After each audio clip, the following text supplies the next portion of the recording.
Hello, everybody. Welcome to episode 387 of Spittin Chiclets, presented by Pink Whitney from our friends at New Amsterdam Vodka here in the Barstool Sports podcast family.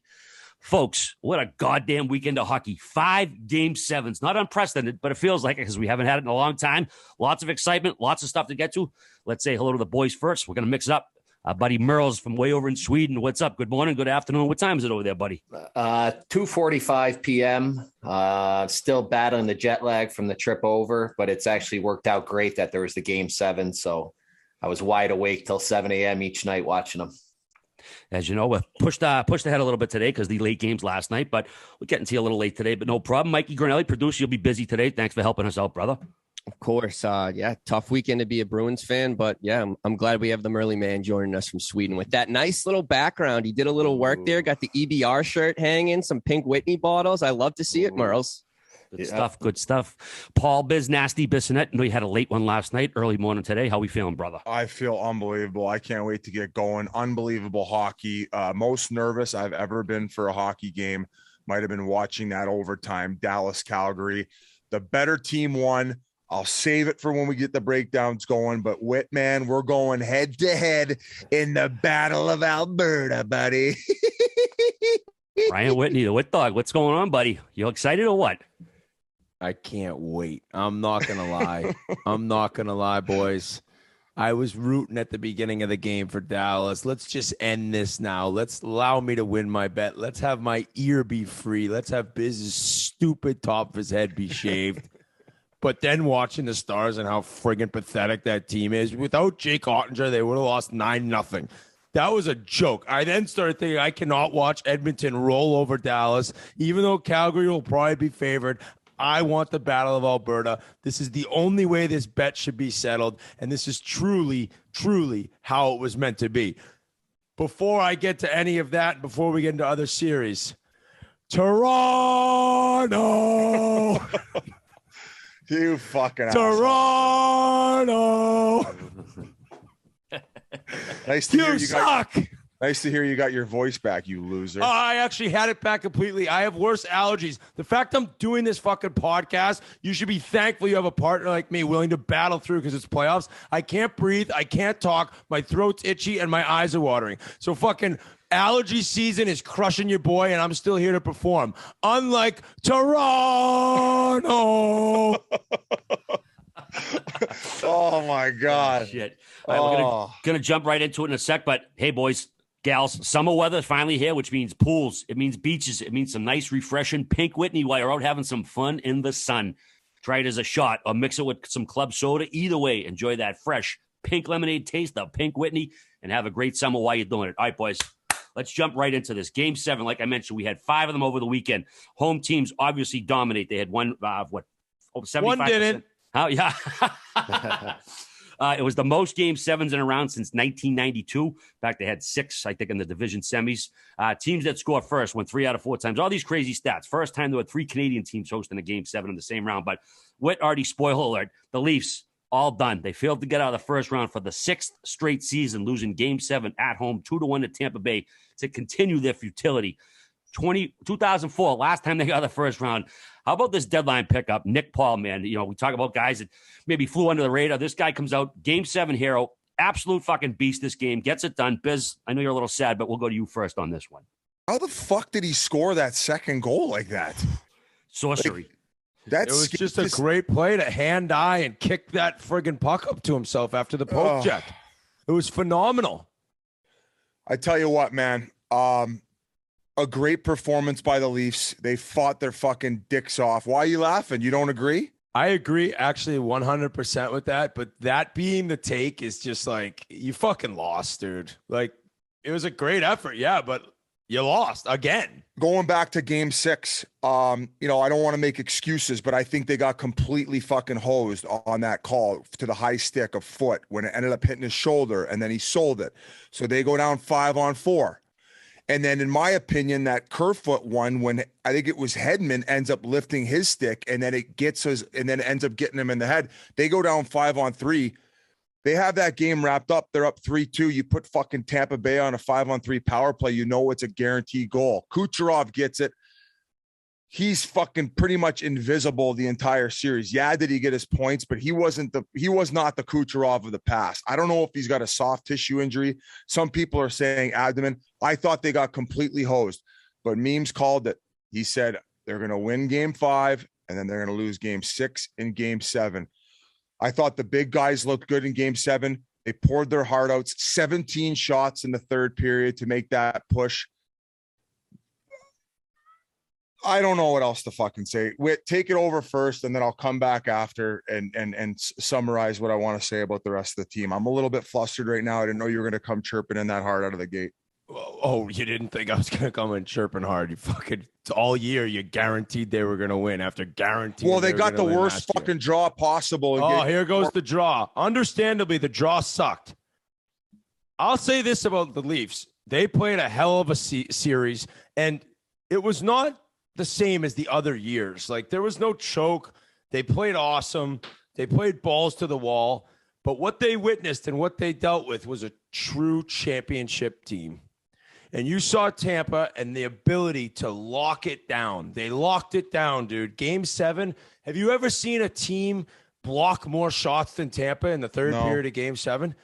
It was a textbook execution from a championship caliber, 2-time cup champ team on how to finish off a series. And the Rangers won. Good for Avery and fucking Rangers fans and Shesterkin.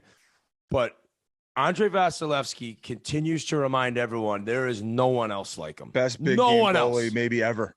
Dude, there's like a feeling when he gets in a groove, there's a feeling you're like, I don't think anything's getting by him. You know what I'm saying? Watching the games with him, and he's so big and everything all of a sudden it's just sucking it in, no rebounds. So, I mean, the Leafs, like I said, did a great job, but when you see a true Stanley Cup champion finish off a series the way they did on the road in Game 7, that's why you're just reminded there's a difference between a really good, some even say a great Maple Leafs team. Man, they would have fucking won a lot of first-round series against a lot of different opponents. They would have waxed Boston. They would have waxed Carolina, I think. They would have waxed Washington. I mean, it was a tough draw. But you saw the difference between a true elite champion and the Toronto Maple Leafs in Game 7. That was it. And when you look at the series and the season, I said on Twitter, I actually think you're crazy if you get rid of Keefe and Dubas. I think you got to run it back. And obviously there's got to be a couple changes. Tavares stepped the fuck up in Game 6. He was probably the best player on the ice. Game 7, he kind of got listen, I thought that was a pick on Hull. I thought that's a penalty. A lot of people didn't. I don't know if that's Leafs homers. I think if he would have stopped 2 feet shorter than that, he wouldn't have got called for it. So if he hadn't run into him physically, but just kind of stopped in a lane? 100%. He just went a little bit too far, and it was too obvious of a pick, and it was a call. It had to be a call. And as a Leaf fan, I completely agree with you. Okay, so that all being said, I don't think you do much. I brought up Tavares because it was, that's a tough series, the first 5 games for him, right? To make that much money and be the captain, it's just that's not good enough. But then he stepped it up. But when you look at next season, Nylander was phenomenal, especially at certain moments later in the series. I thought he was their biggest threat late in Game 7 at times to maybe tie it up.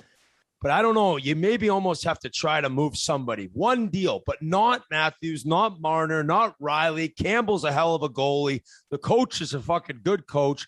The team's good. I don't know if they'll get to the first round and blow it next year, probably. But that team is good enough this year after witnessing what I saw to not blow this thing up. I'll say that. Yeah, if there's one thing that really let them down, it was the power play. It didn't. Yeah, and that was the best in the league all year. It was the best in the league all year, and they just couldn't execute specifically in that Game 7. As far as changes to be made, I agree with you. I think they should let this team run it back one more time. You can't really make any big changes unless you get rid of Nylander. That's the only difference that you could probably make in the offseason. Now, I was in Tockett's room watching the Calgary-Dallas game, and he was reading online. He saw something like Islanders looking into getting Nylander. Now, to me, the biggest issue for the Toronto Maple Leafs is homegrown talent on the back end. I don't think you could be paying guys like TJ Brody, and some of these guys on the back end, what they're making for the impact. And you see these other organizations, and they're able to draft and develop and have these young stud defensemen on entry-level deals who can make up for maybe that money that you're overpaying these top guys. And you said it, Tavares, like, yeah, he had a strong ending to the series, and I'm really proud of the way that he came around and battled through that, game 5. I don't want to say he got benched, but he played under 14 minutes. Yeah, that's a benching. And buddy, when you're relying on a guy who you're paying $11 million to, who's your leader, and you're going against the former champs, like, you can't have a game off. So, and you talk about Nylander and how strong he was. And, sometimes we get a little bit short-sighted of, well, fucking where was he more so in the early games? And, they end up allowing to force game 7, and then who knows? And then you run into Vasilevsky, like you said, 17 shots he faced in that third period. He was like a wall. And I thought Matthews had a very, very strong series. You saw him bring his game to a different level, not only during the season, but in playoffs with him throwing the weight around. And you go back to the MVP conversation, and then you see what McDavid did in those final 2 games for Edmonton. It's like, when you're the MVP and you're the best player in your league, you should be able to tell the boys, hey, hop on and get the job done. And I know he had that assist over to Riley in game 7. It's just like, I mean, to get 1 goal, it's just like, who do you post the blame to, right? Not Jack Campbell. He only let in 2. He gave you a chance to win. He made some big stops and put you guys in an opportunity to get the job done. He played great. He went to head to head with Vasilevsky. So it's hard for me to stand up here and rag on the boys. And yeah, was I wrong? Was I a fucking moron for guaranteeing them and then chirping people online after game 1, thinking they were going to knock off the champs? Yeah, but I just can't be disappointed in their effort. I just really don't know where they go. No, their effort was there. It was there. And then Keefe said afterward, he said, we got their respect in the handshake line. I know he was the butt of the joke online for saying that, but all in all, guys, the fact that Tampa was able to do it, not only after going through 2 crazy runs, but they lose point in the first period. I don't know how banged up he is going to be moving forward. Kucherov's obviously not himself. Sergachev didn't look like himself. But despite all that, you got to shift the focus. And as I said on the TNT broadcast, Julien BriseBois, he had to go replenish the third line. He went out and got Hagel, who I didn't think had a very strong performance in the first round, but Nick Paul, you go sometimes and find that guy where, he was playing in Ottawa. He didn't really have that playoff experience, but he had a lot of gas in the tank. And in a big moment, an unsung hero came up to play, and he fucking gets 2 big ones in Toronto and ends the fucking Leafs season. Before I get Murl's opinion, I want to just say Kucherov looked horrendous. Series. Horrendous. I thought Hedman was great. Vasilevsky is what he is. I don't know if they could beat Florida without Braden Point. Braden fucking Point is the balls. That guy is so good at every single aspect of the game. He's a motor. It never stops. It's nonstop energy, winning battles. Doesn't matter how small he is. Doesn't matter how overmatched he is against certain defenders and centers. The guy is literally born for playoff hockey. And to see that injury, I mean, the fact he even came back for a shift was a good thing. I thought he might have broke his femur at one point, the way he was getting off the ice. But I just wanted to shout out and to get that the game winner in game 6 in overtime. Like, he is just that dude, Braden Point. Before we throw it over to Murls, can you at least admit that high stick call was bullshit on foot? No, he didn't fucking get his head wet. He got his shoulder with his stick. He sold. You saw the replay, and then he sold it. I understand, but Biz, here's my thing. When the head snaps back and the stick's even anywhere in the area, it's tough for refs, man. You see a stick up here and you see a head come back. It's just like, that's the game. It's always been that way. Yes. Slowing it down, that is a bullshit call. But I understand full-time, real-time sitting there. You see a stick in the general vicinity of someone's head and you see their head snap back. It's like always getting called. Always, Brett. It's not right, but it always happens. Murls, what do you got? Hey, it's first time as a Leafs follower. I was happy to join the ride. but it wasn't great. But they should be proud that they scored 1 goal in the final game. Because listen to these Vasilevsky stats, his last 5 series clinching games. 2020 Cup, 2-0. First round last year, 4-0. Second round, 2-0. Islanders 1-0. And then he won the Cup 1-0 against the Canadians, which we had a Barstool boost that he would win in a shutout. The guy's a freak. He's a freak. And then my favorite thing of the whole thing, our whole season has been about Paul Bissonnette and the Toronto Maple Leafs. And doesn't a guy named Paul score 2 goals and end the season? We should have been all over that as gamblers. Murls. I know I can't say the word on the show. I know I'm flustered here off the top, but I can't complain about the effort. I can't. I'm flabbergasted that they're out in the first round. I thought this year was the year. And RA, I don't know how you feel about things, but I feel bad for Austin. I know we've got to know him a little bit with the show, and now him and Mana at 0-9. What is it right here? 0-9 in closeout games since they've been playing together. It was right there, man. But Vasilevsky was unbelievable. I know, beating the fucking same drum to death. 25 block shots what they had. That was incredible. You're not used to seeing guys lay out like that all over the place. Impressive as hell. The Toronto power play let them down 11% in the series. Can't get it done that way. A hell of a series, man. But you got to think, well, we'll get to Florida a little bit later, but you got to think Tampa Bay is going to be a little tenderized for the next round. But unreal series. Great stuff. I don't know if you guys want to move on to Edmonton or you had any final thoughts on this one. Put a nail in the coffin. Give Biz a little more morning time here. Well, just last thing. Sure. Since 2004, the Leafs have the same amount of series wins as the Atlanta Thrashers. So we can move on to Edmonton. Oof. Tough one. All right, boys. Well, if you're buying a home, it can feel like you're skating on thin ice. There's 1,000 things that can go wrong. So you need a team that will help you navigate the home buying process. Our friends over at Cross Country Mortgage have a team of loan officers dedicated to getting you the best possible loan terms available. They have an average close time of 21 days, which is ridiculously fast. They've got a wide variety of loan types, which means they've got everything to cover everyone. And we have some exciting news. They're giving away free Barstool and Cross Country Mortgage sweatshirts when you sign up to refi or get pre-approval while supplies last.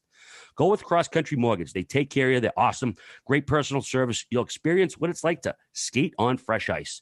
Go to ccm.com/Barstool so Cross Country Mortgage can take you through the buy-in process. Cross Country Mortgage, LLC, NMLS 3029. All loans subject to underwriting approval, www.nmlsconsumeraccess.org. All right, gang, you might not expect Nick Paul to take over a Game 7. Great that he did, but a guy you do expect, Connor McDavid, he come out Saturday night, just put that team on his back. One of the greatest Game 7 performances we've ever seen. He assists on Cody Cece's eventual game winner. Then he puts a bow on it at the end of the game with the unbelievable effort. I think it was his third shot in about 5 seconds there. Let's go to you. You're the alumni from Edmonton. What do you got on this series, buddy? We're moving on. That's all that mattered. And all these people online, you beat LA without Doughty and Arvidsson. Big fucking deal. We won. We won the first round series. What else do you want? What do you think? I'm not going to be excited? We watched what I think was the greatest Game 7 performance of all time. That guy, Biz said it before, that is carrying a team and willing them to victory. He started that game not by dangling somebody, not by scoring an end-to-end rush, not even by making a great defensive play. He fucking ran over Durzi in the corner. First shift, Connor McDavid, full tilt, threw one of the bigger hits of the series, and all of a sudden the building's rocking, and he's not only alive and in the game, but he's as fired up as he's probably ever been. I didn't talk to him. I'm not friends with McJesus, but you could tell that was a true man on a mission. That is a guy who absolutely before the game is telling himself, we are not losing this game. And the skill he possesses and the speed and the entire game he had, every single time he was on the ice. I don't know about the advanced statistics and the numbers in terms of, shots on when he was on or shots against. There was a grade A chance every time he was on the ice. It was like no matter what LA did, they could stick 2 guys on him. He was coming out of the corner with the puck. The play when he walked back and forth 3 times, who was that against? Quick made a ridiculous kick save. It was going to be a tap in for Yamamoto. It was some of his greatest plays in the game didn't result in points, and he still had a goal and an assist and took over everything. Game 6-2 on the road. what a victory to show up there where he was also the best player. And Maya culpa, apparently. I need to come out and say something. I mentioned, okay, so you saw Evander Kane put the game away. He made it 4-2, and he put up the 7. Well, the camera goes to McDavid on the bench, and he's fucking pissed off, blatantly very upset. Now, he's kind of looking down the bench near Kane, who for some reason was sitting on his own a little bit. I saw this clip. I'm like, dude, I think he might be bullshit that Kane threw up the 7. Like, the series isn't over. You know, you're going to game 7, but why give him any sort of bulletin board material? Is he bullshit? I put out the tweet. Evander Kane has publicly stated that is bullshit, that I was full of shit. So what am I supposed to do? Argue with the guy that was sitting there and knows his captain wasn't mad at him? So I take that back. But I then saw another clip when McDavid skated up after the 7 and he kind of didn't really give him a high five or anything. That looked a little weird. So maybe I do still think he might have been a tad upset. But if the player like Kane's going to come out, Kane had a hell of a series too. 7 goals, 2 assists, 9 points. If he's going to come out and say that's bullshit, Whitney said that, then I'll take ownership of it. I was incorrect.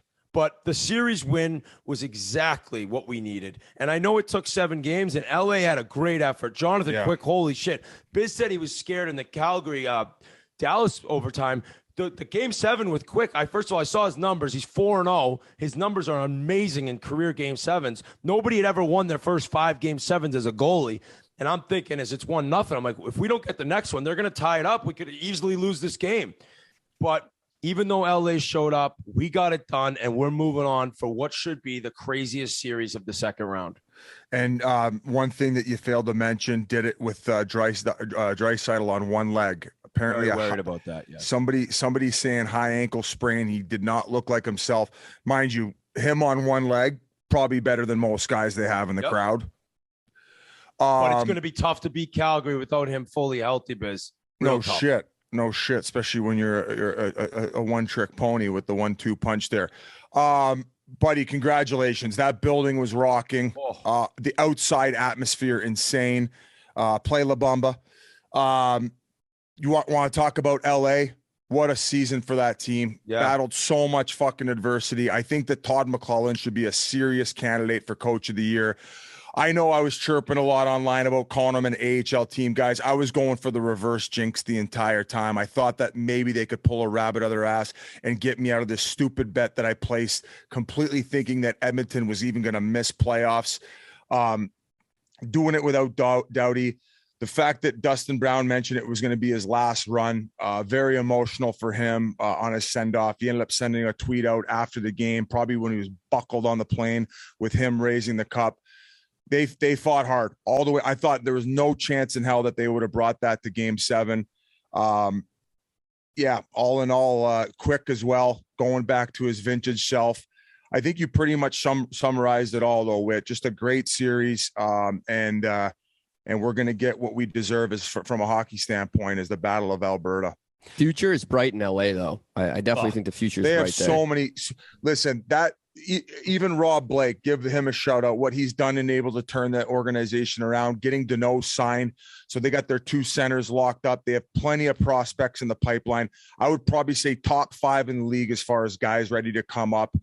And it's they're in a good spot, guys. They got Byfield right behind those guys, leading from some of the best. So they're going to be in good shape. So really looking forward to the way that they look in the next few years to come. You talk about a team, Biz, that fucking all out till the last whistle. I mean, they were losing 2-0. The game's over. I forget who was going in to make it 3-0 on an empty netter. Duke McKing's, I forget, dives, knocks the puck out like with a swing and poke check. I mean, the season's over, and they went to the final whistle. I just thought it was very commendable the way they finished up. I mean, I think there was 20 seconds left, and empty netter's going to make it 3-0, and they're not going to win at that point. But it was just like, I thought it was just so indicative of how much heart the Kings had in this series and how good they were. And, absolutely, it was such a good. I didn't really touch on that McDavid goal. You don't often see him show a lot of emotion. When he fucking bullied Dursey again, rounded the net, followed up the rebound, skate to stick, backhand, and then right to center ice, kind of like Yakupov. It really reminded me of that Yakupov. There's a lot of similarities between those two. Hey, that was the definition of like I will not be stopped. That goal was like the perfect. It was like 3 different times it looked like he lost it. It's just nonstop tenacity to get it. And I did want to mention, I forgot. I just looked at my notes. Mike Smith, dude, he made an enormous save on Moore. 10 minutes into the third period, it was still 1-1. It was actually his first shot of the period. That's how good Edmonton was playing. And, that's tough for a goalie. You saw Markstrom last night. Markstrom in Calgary had to do a great job in terms of like, the puck's never in your end. You got to still stay with it. And to not have a shot for 10 minutes into the third, and then Smith to make a kind of a cross-ice one-timer save on Moore, that was a huge save. And Mike Smith was my third star of the game. McDavid won, and obviously Quick too. Yeah, McDavid, 6 multi-point games, tied Rick Middleton's record from back in 1983. 27 minutes, 23 seconds of ice time. It's just unbelievable performance. He finished the series 4 goals, 10 assists, 27 shots on goal, a +10, 21 hits, 9 takeaways, and he was on ice for 20 of the 26 Oilers goals. Just stunning work. And only Mario and Wayne have had more points in a first-round series as well. Murls, any final thoughts before we move along to the other team from Alberta? Yeah, I just want to give that coach some credit. I didn't really think much of him when they hired him, but he started playing Connor McDavid every other shift there to start that game, and it took over the game. LA was in their end, chasing him around. That guy can play every other shift for 7 games. He can do it again this series, and I think he's going to have to. But great job coaching there. Yep, that meant we were halfway to the first postseason Battle of Alberta since 1991. Took us to Calgary Sunday night, Game 7, and what an instant classic it was, despite the otherworldly efforts from Jake Ottinger. What a fucking performance from this guy. Flames end up winning 3-2 in OT, and now we're going to have a Battle of Alberta for the first time since 91 to go along with a Battle of Florida down in the South. Johnny Gaudreau, absolute CNI shot to beat, was it Ottinger, 67th shot of the game. Murls, let's go to you first on this one. Mix it up a little. Yeah, that goalie for Dallas, I had to go and look him up because I'm like, who is this guy? I look and I see he went to BU. Now, Whit, did they know he was a stud back then? Was he good? Yeah, so he was a first-round pick, and I think he's kind of proof of like people are so against taking goalies in the first round, right? And that's like he's evidence of like there are some guys though that can kind of change a franchise around. Is that maybe a little bit of an overstatement after just this one series, considering going to this year, you didn't know who the starter was? I don't know, because now if you're looking at Dallas and Robertson's great young player and Heiskanen, but now it looks like they got a goalie, dude. So first round pick, risky for a goalie sometimes. When he turns out like this kid looks right now, it's well worth it. So he was a big prospect his whole life. Yeah, he was phenomenal. I mean, there was times in that game last night, Calgary looked like a men's league Division A team that was sandbagging playing in men's Division D trying to win a championship. Barstool Sports at the Chiclets Cup. What do you got on this one, Dallas, Calgary? Yeah, see, it would have almost been so unfair to see Dallas actually win that game. They had no business winning the game, but I respect Calgary a lot because they went down 1-0, right? And then they went down 2-1 after just tying it up. So you get the tying goal. You're all fired up. The announcer's actually screaming the goal scorer, Tyler Toffoli, goal, tie game, whatever. And then boom, Nemestikov snipes another one. I think he has 3 career Game 7 goals, Nemestikov, by the way. So what a player. BIZ's big trade deadline acquisition a few years back. So Calgary showed a lot of guts, and the chance of them actually losing the game got more real, and you go into overtime. Like Biz said, he's panicking, but they just stuck with it, and I just do think it would have been bullshit if Dallas had moved on. They did not have any business. They didn't deserve it. The goaltending was phenomenal, but I want Battle of Alberta. That's how I want to win this bet. I was scared shitless. I thought karma might have come to nip him in the butt. Going back to Game 6, that hit from Zadorov on Glendening, I thought it was clean. A lot of people were not happy. We're hoping that Zadorov was going to get suspended. I don't know what you guys thought of it, but going into Game 7, I did not have a good feeling. As you mentioned, them to come back, and finally Tkachuk hadn't scored a goal all season long. He's got Walton Brady in the crowd getting buckled. I don't know if you saw they were crippled, and they had Brady throwing out T-shirts to all the fans before the game and stuff like that. So they're going to have to make a big trade and acquire him for the offseason just to make sure they can keep Matthew around. But the better team won. They kept pressing. I will say, as that game went into overtime, they got that power play opportunity and they didn't make anything of it. Seguin comes out of the box. Seguin had an opportunity to end that game. He got that backdoor tap in. His blade just opens up. He just missed it wide. I tell you what, when Calgary came out in that overtime, they looked like dog shit. They looked hesitant. They were on the ropes. They couldn't make a 10-foot pass, but they just found a way to fucking will themselves the victory. And all in all, like you said, with the better team won. If Dallas would have moved on, I probably would have fucking quit TNT. I probably would have quit the podcast. I would have stopped watching hockey. That's how pathetic Dallas looked. They were actually the fucking AHL team putting lipstick on a pig with Jake Ottinger, which I think I tweeted it out. Best playoff goaltending performance that I've ever seen for one game. Just the one game in Game 7. He finished the second as far as saves all time in a playoff performance, RA? Yeah, he was second to J.S. Jaguar in 2003, I think. Second goalie to make 60 or more saves in a Game 7 since they started tracking shots in 1955. I mean, stopped 64 or 67. Started tracking shots. That's how long we have to go back. And if you're looking at the other side of things, a one-line team in Dallas just really couldn't get any other offense going. I mean, you saw a little bit come from the back end in Game 6 as Heiskanen ended up shooting through the screen, but Jamie Benn and Tyler Seguin, they're making a lot of money, and they're just, I mean, I think Seguin was fourth line center most of the series.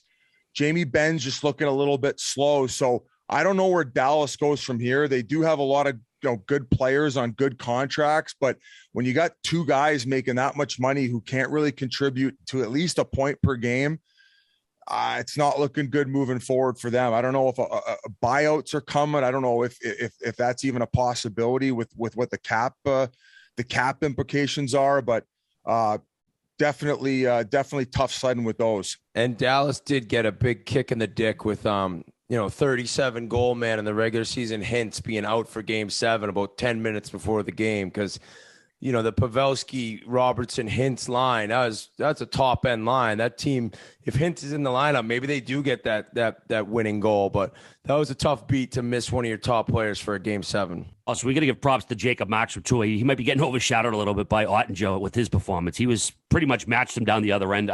Excellent performance. And it's crazy too, Biz. The start of the season with Hopi, Hudobin, and Bishop. I think Ottinger was fourth in the depth chart, and he's come along and basically stolen his job. And as far as the Zadorov hit. Yeah, I thought he was getting at least a fine. I wouldn't have been surprised if he gets suspended at all. I know he was taller, and they talked about the angle, but when I watched that hit, I thought, head was principal point of contact. He might not be in for Game 7, but they decided no, he was fine, and not even a fine. They said it was quote unquote unavoidable, so that's why there was no supplemental discipline. Also, congrats to Daryl Sutter.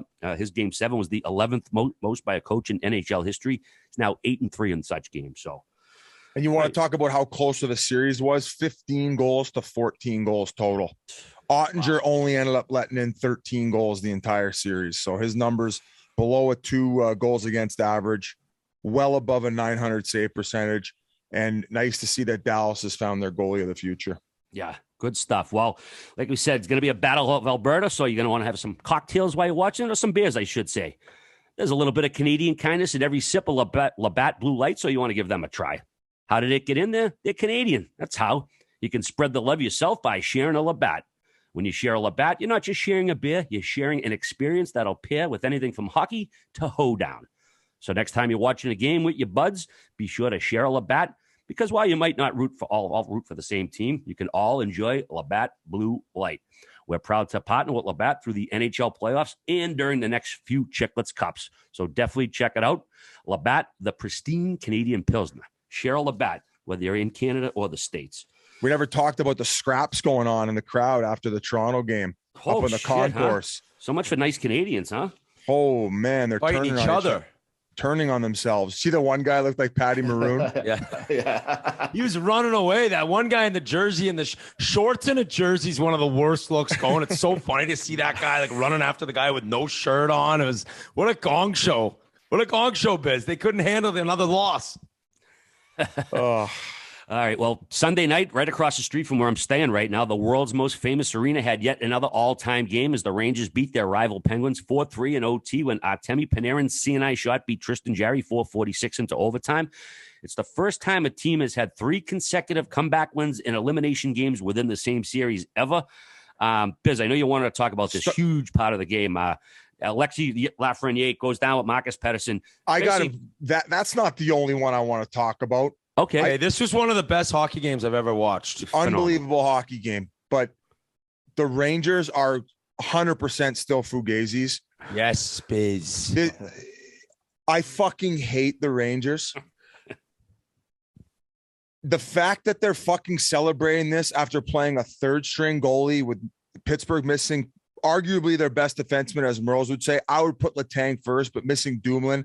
They were missing Raquel, missing Crosby for a couple important games. Buddy, how many fucking calls did they get handed over? That Rodriguez call on Lindgren was the worst fucking call I've ever seen in playoffs in my entire life. He gets crossed. Mike Sullivan said it was I know. Fuck that. Ahead. Fuck Mike Sullivan if that's what he thinks. He's a fucking traitor. Tell him to fucking shut his fucking pie hole. Rodriguez gets cross-checked in the back from behind. They're up 2-0. You know the fucking referees are going to give Pittsburgh one. You just know it. Everybody kept saying that Rodriguez got up and retaliated. Wrong. If you don't have Twitter and you're telling me I'm wrong, go look at my fucking tweet. I had Nick Olchek, who's been helping us behind the scenes at TNT, pull up the clip and show everybody. Lindgren got up and played the puck twice. He poked at it and then shot it up the wall. What did Rodriguez do after he got cross-checked from behind into the wall, which they should have been going on the power play? He gets up and then he finishes his hit.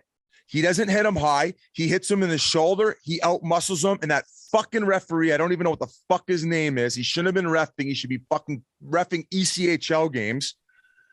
He calls the retaliation penalty. And then you see Mike Sullivan like rolling his eyes on the bench for the retaliation. It's like, I get it.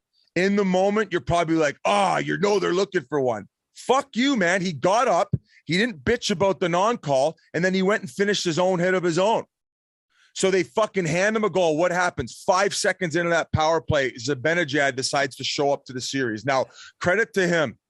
He was so clutch in the last 2 games. Like, he's the only reason that they're still alive and breathing. And then going to fucking game 7, there were a few other bullshit calls too. But the fact that they're fucking gloating in that stupid Avery not Sean Avery. What's his full name? I don't even know.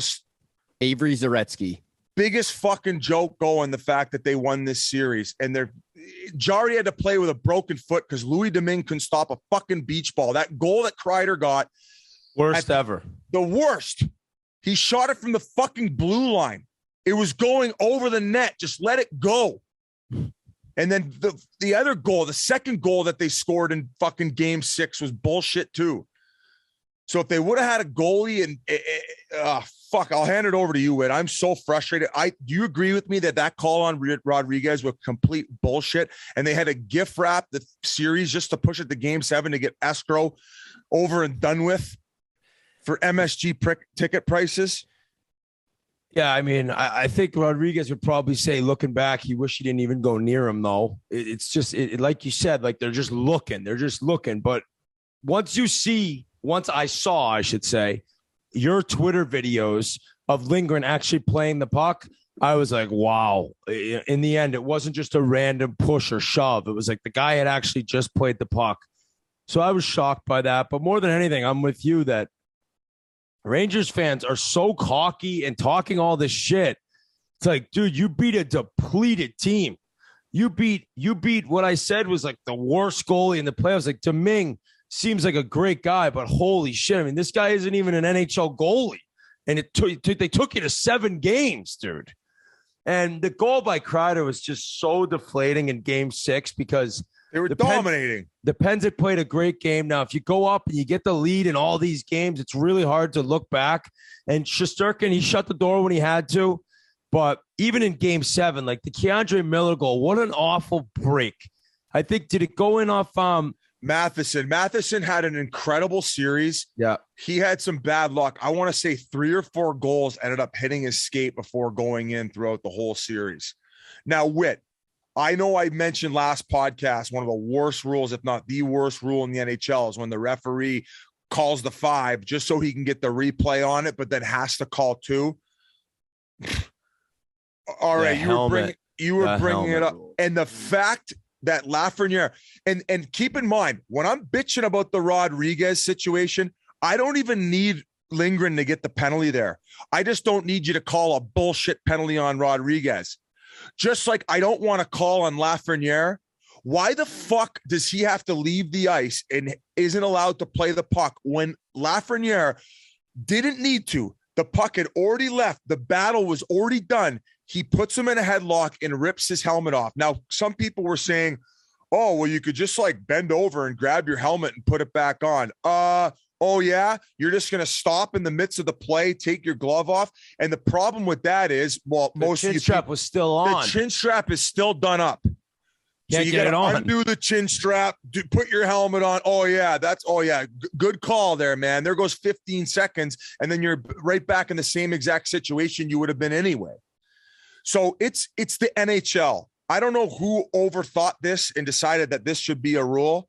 Hey, if the guy wants to stay out there and play without a helmet, McTavish did it for many years and he's fine.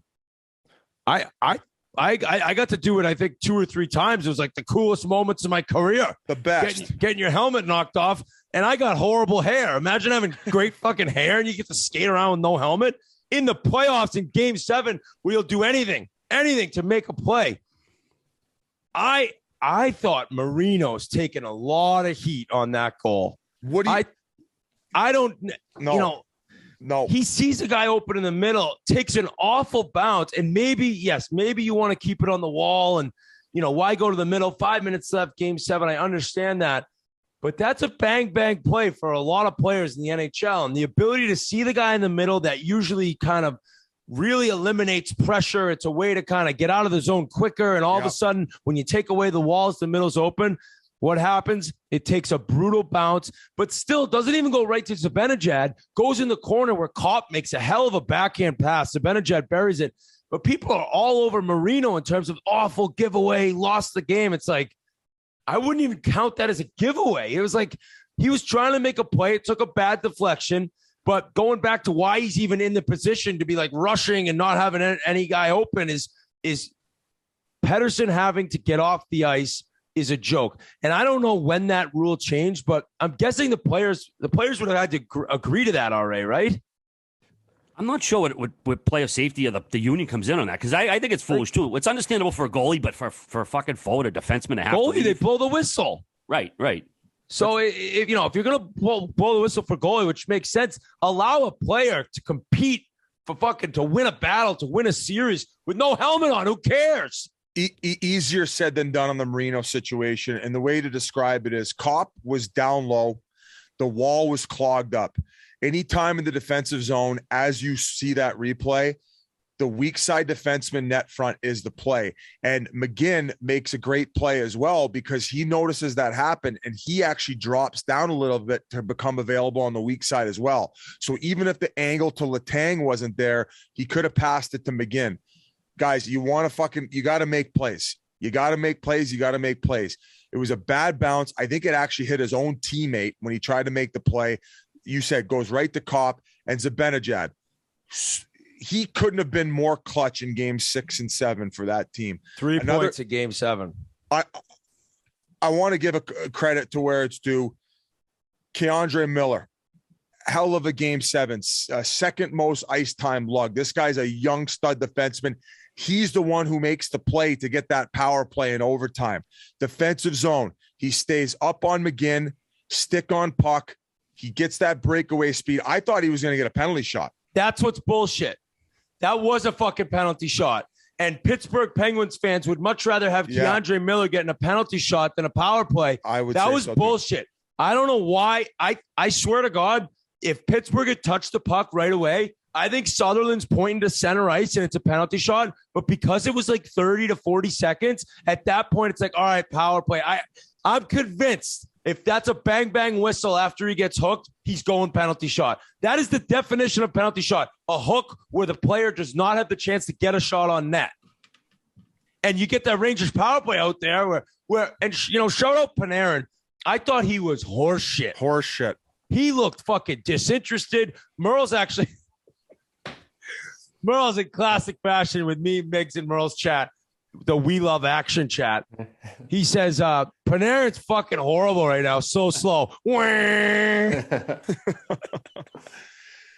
been brutal. He's been brutal for all that money he's making in a series like that. He's been brutal. But to go back to the helmet rule, that's been in Europe ever since I started playing over here. Oh, really? Shocker. So you see a guy like Pettersson, a Swede, maybe that's embedded into his head that he has to go off the ice. So he didn't even attempt to maybe put the helmet on.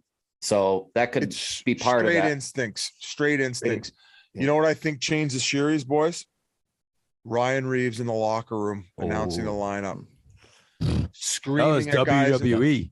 Screaming in guys' faces, basically saying, if you don't get the job done, I'm going to pull you out back and beat the fucking wheels off you. And they did.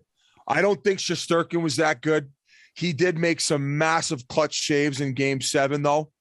And credit to Pittsburgh, even in game 6, without Sid in the lineup, without Raquel in the lineup, without Dumoulin in the lineup, and playing with a fucking e-bug, they did such a good job of executing their game plan of eating pucks along the wall in the offensive zone, going low to high, simplifying their game, and doing everything they could in order to outshoot and outplay the New York Rangers team, who everybody's been stroking off all season long. As I said before as we got going in the segment, I think they're fucking frauds. I think they gave up way too many high danger scoring chances to a depleted lineup. And I think that the Carolina Hurricanes are going to fucking bend them over. No spit, no lube, sandpaper finish. And yeah, I'm going to wear that jersey on national television, Avery, but I think they're going to get worked in 5 games. Yeah. And I can't fucking wait. Maybe you can just throw a load in his jersey when you're done, when you get back to the hotel. I'm going to wipe my cornhole with it the entire rest of the trip. We'll get to the previews in a little bit, but Biz, your coworker, Jen Botterill, I thought she got up a great point that Coho backed her up on, was like Pettersson had the option of actually putting his helmet on. Now, I know you mentioned the chin strap aspect, but I think fans think they automatically have to go right to the bench, but they do have the option of putting the helmet back on, which I didn't know that. And I think a lot of other fans probably didn't know that. Yeah, it's definitely a great point. But as I said, the way that his helmet was ripped off right behind the net when the puck was nowhere near him, that should have been a penalty. That wasn't, and I'm okay with it not being a penalty. Also, look at the Rangers, though. Like, you got Zibanejad, Kreider, Kopp all played awesome. Panarin was shit. I didn't notice Kakko at all. I didn't notice Strome at all. I didn't notice Lafreniere that much. He had a strong series, Lafreniere. Yeah, I mean, I guess. I don't know. Like, I think Carolina beats him too. I hope so. Chris Kreider passed Mark Messier on the Rangers' all-time list for playoff game-winning goals with his 8th. Pretty cool moment for such an old team. And another highlight with Kreider, Biz, when Mika was going to look at the tablet of his breakaway that he missed on, and fucking Kreider just took it and chucked it. There was some pretty funny memes people made online. Said this was after he hit the post on the backhand, and Kreider's like, yeah, we're not watching your misses. We're gonna just focus on the ones you're gonna make. And sure as shit, that fucking guy is a Zibanejad bumping out hits, scoring fucking big goals. God damn it. Yeah, that's what I do, Biz, when you go to play the Fugees on the tunes. Take the tablet and chuck it. Also, Sid did get back for game 7. He was concussed, and Tristan Jarry, like we said, he got back in as well. But tough break for the Pens. But either way, moving right along here. The Hurricanes, they finished off me and Grinnell's Bruins in 7 games. They held off a late furious charge. I mean, the Bees were just getting manhandled, outplayed. Carolina smothering them. Pasta scores with 20 seconds left. Late draw. Bruins actually somehow get it in the zone. They got a couple shots at it, but couldn't tie it late. But hats off to the Hurricanes, man. They just suffocated the Bruins. Just wanted them more. Every home team won the game in the series right here. Biz, we'll go to you first on this. Well, I guess let's stick with the theme of Saturday's game 7s and the unlikely heroes. You got Nick Paul, who had 2. You had Cody Ceci, who scores the big goal for the Edmonton Oilers. And then Max Domi, a deadline pickup where he comes over from Columbus. I don't know how many people thought, oh yeah, this is going to be the fucking deadline move to look out for. But hey, He rose to the occasion. 2 amazing goals, had a huge apple in that one. And Carolina does what Carolina does at home, man. And they just fucking chomped away at it. And it was a great push by the Boston Bruins. I guess probably the sad part is that might have been Patrice Bergeron's last game as a Boston Bruin. And you see him giving all the hugs to guys off the ice. They did have a crack at that net when they pulled a goalie. I think it was Brad Marchand got one swipe at it, but Antti Raanta, a guy who I was questioning going in, especially with his inability to stay healthy in clutch moments, he comes back from that injury and he played stellar throughout the series and closed out game 7 for him. Rocking building, and Tony DeAngelo was incredible. I know he came unglued in game 4 in Boston, but down the stretch, he completely regained everything and composed himself. And I thought he was one of the difference makers in the series, along with Jacob Slavin. That top pairing for Carolina is deadly. They did an incredible job. And that's pretty much all I got off the top of my dome, guys. What do you got? The Bergeron aspect of it. What, seeing him at the end of the game, how much did that press conference personify that entire guy's life and career? He has stitches, an enormous black eye, and he's sitting there and he's talking about how he was just thanking his teammates for being there all season and giving it their all and doing it together as a team and wanted to show his teammates the respect they deserve. It's like, I really hope for the sake of Bruins fans and the city of Boston that he's not done. If he is, I don't know, RA. You tell me, G, after Bobby Orr, second best Bruin of all time. Ray Bork's the fucking top 5 defenseman ever to play, but he didn't win a Stanley Cup. Phil Esposito, Hall of Fame legend. Patrice Bergeron did it all with class, with humility, with respect for not only his teammates, but his opponents, and willing and showing that he would play through anything and everything. And so to see the final press conference, his face looked the way it did, I mean, it ain't the dream way to go out losing in the first round, but what a warrior and what a fucking run. Whit, I asked you this question, I'd say probably 4 years ago on the podcast, and I want to see if you still have the same answer. Do you think Patrice Bergeron deserves a statue? Because I personally, I do. I don't. So statues for me are like, I'm thinking Gretzky, more than one cup, or like not even more than one cup, just like legendary guys who should be in the Hall of Fame the day they retire. Jordan has a statue. Actually, Brett Hull has a statue though, doesn't he? In St. Louis, who has a statue in St. Louis? Yeah, Holly got one there. I mean, he's got over 700 pucks though. Yeah, but he didn't win a cup at St. Louis. But no, I don't. And it's very close, but statue guys for me are goats. They're goats. So I would even say maybe Hull doesn't deserve a statue, but you had the same answer like 5 years ago. So yeah, consistency. Like McDavid's going towards statue. He needs to win a Stanley Cup, but that's the type of player that are statue players. I know a lot of people, like, they saw him giving the daps, for the teammates and the hugs. He does do that all the time. He does that pretty frequently. It's sort of his thing. And I know it was obviously the end of the season for them. So I think people might have been reading into it a little bit too much. And then Marchand was what clued me in that it was Marchand being emotional. When he was talking about, if he didn't get so emotional, you might not think that's the end. So I would think if it's the end, it's more from Marchand being emotional, more so much than the hugs at the end of the game. But it was his 13th game 7, the most by a forward in NHL history.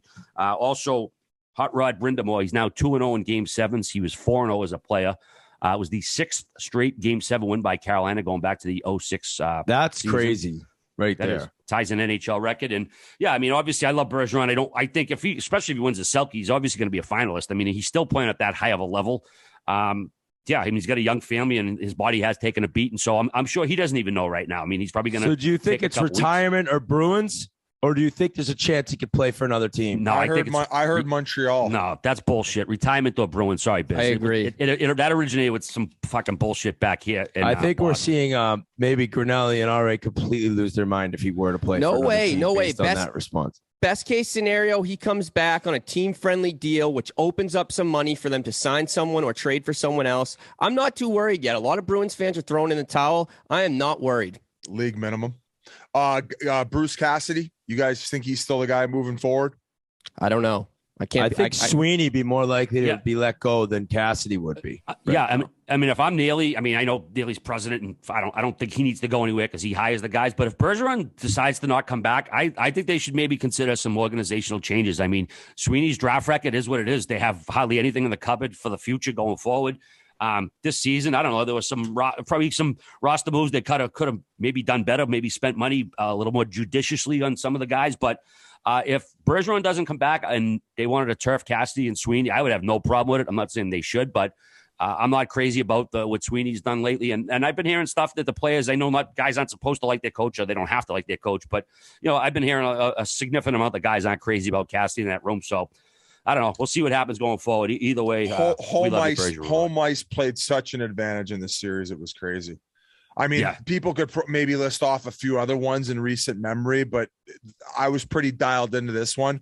As far as the line matchups, fans, the way that teams played at home consistently through the regular season, that was just straight home ice advantage playing a huge factor. And I was Any word on Anderson for the next round? I mean, Ranta looked great in Game 7, but I don't know, Shesterkin Ranta's a big difference. I'll say that. I haven't seen any particular timeline on Freddie getting back. I don't like. They usually just say they're injured and they haven't given something. David Ayres could be playing net for the Carolina Hurricanes. They're going to fucking bend those frauds over. Getting outshot by a team with 6 guys out of the lineup. Murls, what do you got for us, buddy? Well, Whit had it on the last podcast. He talked to Jans and he said Carolina might not lose a home game. That held true there. I'm really upset about it because these Bruins Rangers live streams, Barstool would have been unbelievable. I would have flown back just to do the Pink Whitney nips. But if that's it for Bergeron, what a legend. And, I'll offer him up. Like, he can play in the alumni game next year at the Winter Classic. And it's against the Penguins. I've been pushing Colby Armstrong hard to get on that alumni team. So maybe I'll be facing off against Bergeron next year. No, he's playing for the big deal selects moving forward. So, yeah, Biz, I was lucky to get to Game 6. Friends at Game Time. If you haven't used them yet, by all means, go on Game Time. Put in the Chiclets after you log in. Get a $20 off your first tickets. Atmosphere was absolutely incredible. I hadn't been to a playoff game sitting as a fan. I sit up in the press box sometimes. It's been a couple of years since I sat among the fans. Absolutely incredible atmosphere. Shout out to me and Whit's buddy, Jake Tebow. He was in the box. He was the banner captain before the game, got the place all revved up. So I went by to say hello to him. And all of a sudden, my phone's going buck wild, like texting, calling. I'm like, dude, what's going on? He's like, oh, that's Mac Jones right over there. Dude, you would never look at Mac Jones and be like, oh, that guy's an NFL quarterback. I mean, he's like, he just looks like a kid from like Charlestown or Salty, like with his hat on, just sitting there with a T-shirt. Yeah, and he's got a body like a milk bag, too. You got a body like me. So it was awesome to take in a game in person. Oh, by the way, too, like people give me shit. Like when I was sitting in the Game Time seats, they're right behind the loge, and this wasn't the whole load section. The Bruins had a first period power play. Somebody in the like 8th row of the load stands up to watch the game. So of course it's going to have a ripple effect. And the guy next to me is like, sit the fuck down. Like, I was like, oh, this guy's definitely local. So we were like screaming at everyone. It was like, dude, you don't stand up first period of a fucking hockey game at the Garden. Whoa, dude. Are you telling me elimination game?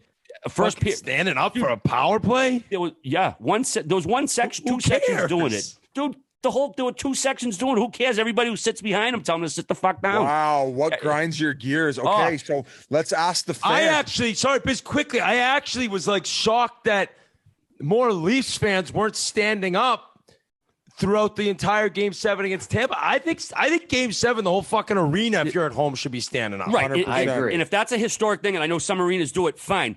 At Bruins games, historically, people don't stand up fucking 8 rows up in the loge on a first period power play, and it wasn't the whole arena. It was 2 sections, causing everybody to thus have to stand up. And it's a fucking pain in the ass. If everybody sits, fucking everybody can see. You jump up when something happens, like fucking Aho getting buried. All right, we'll hire you a masseuse to get you to bring to the games next year during playoffs to massage your quads during the intermissions. All right, for Christ's sake. All right, my gears are fully grinded. All right. Bergeron blocking shots with his face, and you're worried about standing up for 60 minutes. Holy shit! Hey, listen, it was hardly me. The dude next to me Kevin Mack from Dorchester, older guy. He was as revved up as I was. Fucking, we thought we were gonna have to and Matt pair up and Jones throw hands. complaining because they fucking got no muscle in their legs. Yeah, it's a Bruin. Hey, you had no trouble standing in the suite. I saw though during the game. RA. Yeah, no, absolutely. A suite's a little different. You know why? Because there was nobody behind me whose view I was blocking. But yeah, I mean, what you say? There's no difference between a suite and the regular seats? Get the fuck out of here! All right, gang. So then that Mac Jones ended up showing up. Was it the next night or 2 nights later at the TD Garden again for the Celtics game?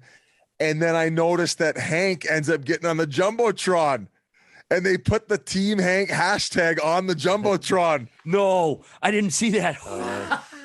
Yeah, it said Team Hank. Yeah, I was watching that game over here, and the Celtics were playing horrible. They put him and Prez on there with Team Hank, and they turned the whole game around, I swear. No way. Oh, yep. Yeah, they end up blowing him out. I'd love to know the score from that point on. They blew him out after that. All right, well, either way, Bruins season is done. They're going to dust off the golf clubs, and, well, they might need some good-looking duds when they're out there with the old G4. I know you love that stuff when you're out looking good on the course. Oh, it's beautiful. It's got great new designs. The shoes are very comfortable. They look cool. There's a million different colors you can choose from. And if you want to be in comfort, whether you're in a cart or walking, G4 is the way to go. It's a great product. Yeah, this year, our friends at G4, they're offering a limited edition Father's Day collection for the occasion. The capsule includes exclusive G4 shoes, including the best-selling Galavanta, 3 different hat styles, and more. If you really want to win Dad over, though, go for a monogram golf bag to set him up in style. Quantities are limited, so shop now and order by June 8th to guarantee it'll arrive by Father's Day. Go to g4.com/chiclets and shop the capsule and get 10% off your first order. Take care of the old man on Father's Day. All right, boys, the Panthers, they won their first series for the first time in 26 years. Last time they won the 1996 Eastern Conference Finals, so they beat the Caps in OT 4-3 in Game 6. We talked about it last episode, Biz, the way this series swung. Capitals are inches from going up 3-1. Boom, swings the other way. We got to stroke off Carter Verhaeghe. This kid is unbelievable. Carl. He scored the game-winning goal in each of the last 3 games. 2 of them came in overtime. 12 points, 6 goals, both new series records. Claude Giroux showed why he was the big catch at the deadline this year. 3 goals, 4 assists. Not only that, very timely scoring. And sick goals already, like highlight reel. Giroux style goals. I don't know. I know I just said Biz, but I don't know if you wanted to. No, I'm sorry. I cut you off. But before we pump up the Florida Panthers tires, I want to shout out TJ Oshie, because if you go back, and I don't know if anyone saw this live or had the game tape, but go look. When Barkov scores late in the third period in Game 6 to take the lead, or I don't know if it was late in the third period, whenever it was, the camera naturally spans right over to Washington's bench. TJ Oshie's in the middle of the bench. He literally, this must have been 2 seconds after the goal. He's going like this. Nope. Like, this is not over. Every guy's kind of sulking a little pissed off. He's sitting there shaking his head. And what happens? He fucking ties it up with a Warrior goal in front. So Washington's season ended. It's unfortunate. They played way better than I thought they would have. But I just wanted to shout out our buddy. And, he came on the pod, and he's kind of always been that guy that refuses to give in to anything. And TJ Oshie is pretty impressive to see that response on the bench immediately after a goal and then to go out and tie it. So I did want to mention that. I'd written it down. I wrote them off before playoffs even started. Me too. I wasn't happy about the goaltending situation. I would say it ended up playing a bit of a factor down the stretch. I think we can all agree on that. They didn't get the big saves when they needed them. Buddy, that empty netter that Hathaway went for completely changed the series. And I know that I argued on the TNT broadcast with talk about it. Wayne Gretzky said the exact same thing. He says, you are a bozo if you go for the empty netter before you hit the red line. He said, I don't know how many empty netters in his entire career Wayne Gretzky had. He said, he goes, I think I might have scored 1 from behind the red line. And he said, if I did, we were up more than 1. So that changed the series. And the comeback Cats, I said that they couldn't be coming back in games like they did during the regular season. Boy, was I wrong. Just about everything else other than Calgary in the first round, for crying out loud. And they go down 3-0 in game 5, and then they storm from behind. Carl Verhaeghe, before the end of the first round, I had him leader in the clubhouse for the Conn Smythe. He has been their spark plug. He wasn't even supposed to play game 7 because he got hurt in practice, I guess. I don't know if he stepped on a puck or whatever type of fluke accident happened, because Whit, these practices before going. Oh, it's a cakewalk. It's a fucking walkthrough. I'm surprised they're not wearing their tracksuitos. That's how easy these practices are. So I don't know what happened to him, but he ended up playing. He once again had another great game in game 6. I was really happy that Giroux came around because I didn't think he was the strongest in the first couple games of the series. And I was really concerned for this Florida team, but they found a way to get the job done. What else do I need to talk about as far as Washington's concerned? The lack of Tom Wilson, maybe. Yeah, that really hurt. But I thought that Mantha and Oshie elevated their game big time in his absence. I kind of get the same feeling that I do for Pittsburgh that I do for Washington, where it's like, where do you go from here? That core group's not getting any younger. I don't know if they have necessarily many prospects in the pipeline. So, was this their last kick at the can? Why didn't they address goaltending to try to give themselves at least a chance for this last kick at the can? So we'll see where they're going. But Florida, they look awesome. I kind of look at it like Tampa Bay, where they, when they lost out in the first round and got swept by Columbus, they just needed to get over that mental hurdle. Well, I think they have, and I think they're going to roll on now. Wow. I think they're going to roll. I think they're going to beat Tampa Bay in 5 games. Oh, buddy, what do you mean with no point? Andre Vasilevsky. I don't fucking care, buddy. They got no point. Okay. They got no point. Probably. They got Kucherov, who looks banged up. They look exhausted. As much as I want to give credit to Tampa Bay for that gutsy performance, 25 blocks in game 7. Listen, they're the champs. Heart of a lion. I get it. But I think that they're going against a wagon in Florida who's gotten over the mental hurdle, who's now going to just pepper them with shots. And I don't care how good Vasilevsky is. He ain't good enough to win them this next round against the Florida Panthers. Not a chicken dick's chance in hell that the Tampa Bay Lightning advance. All credit is due to Tampa for, again, winning a series against a better Toronto Maple Leafs team. They rode Vasilevsky. They will not be able to do it against one of the best offensive teams we've seen in the last decade. Sorry. What do you got for us, Murls? Biz, you feel this strongly about Florida and our boy Carl Verhaeghe? You should get on a flight to Ontario right now. Log into your ScoreBet app. Conn Smythe plus 2,800. Wow. Carl Verhaeghe. He's second in points in the scoring already. He's got 12 points in the 6 games. That is ridiculous odds. Murls, how much did you have on Domingue for Conn Smythe? Oh, jeez. He wasn't even offered. Boys. Bobrovsky. That'd be like Leicester City odds. Now, everything Biz said, and RA said it, like Tampa is tenderized to be beat in the second round. And if Point doesn't play at all, they are in one. But as I said last year when I picked Tampa to win the Cup, as I said this year in the first round, I'm not picking against them. I'm not doing it. They could be without Kucherov, fucking Hedman, and Point and play the Avs in the Cup final. I'm not doing it. They have what might go down as the greatest goaltender of all time in between the pipes, who in the playoffs just so happens to play better than anyone else. So it all looks like it's Florida's opportunity to really make the step to the Eastern Conference final. But Bobrovsky wasn't exactly money that first round, dude. Yeah, like I had in the notes, sorry to cut you off, versus the Caps. I mean, Bob, he was better than the other guy, but he wasn't outstanding at all. And now you're going head-to-head versus Vasilevsky. He's going to have to be immensely better. And even if they go to Spencer Knight, he's going to have to be immensely better, too, if they're going to beat Tampa, no matter how banged up they are. And let me read you guys something. Hey, while you're finding it, I don't even know how I didn't stroke off Johnny Hockey. I'm going to be binge-watching Friends because of him. Ross is now my just the Ross episodes. He completely saved my bacon. Well, Thank you, Johnny Hockey. I love you, buddy. All these game 7s, man, there's a lot of stroking off. We got to spread around a little bit. So, well, there's a lot of talk of this game 6 and 7s is all part of a big master plan by the players union to cut out that escrow that Biz was touched on earlier. Well, I believe it in that Rangers series. Those frauds. Meanwhile, the owners are like, good one, guys. Yeah, we're gonna fucking stiff yous again like we always do. Also, another tool, Ovechkin, man, he's definitely dinged up out there. just didn't look himself out there at all, Biz, huh? Ovi?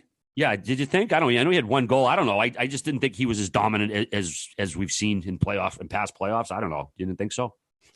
I just think that they weren't touching the puck as much in the second half of that series just because Florida had turned it on. Okay. I thought and another thing too, RA, I think that their strategy going into that one was just play a lot more defensive minded.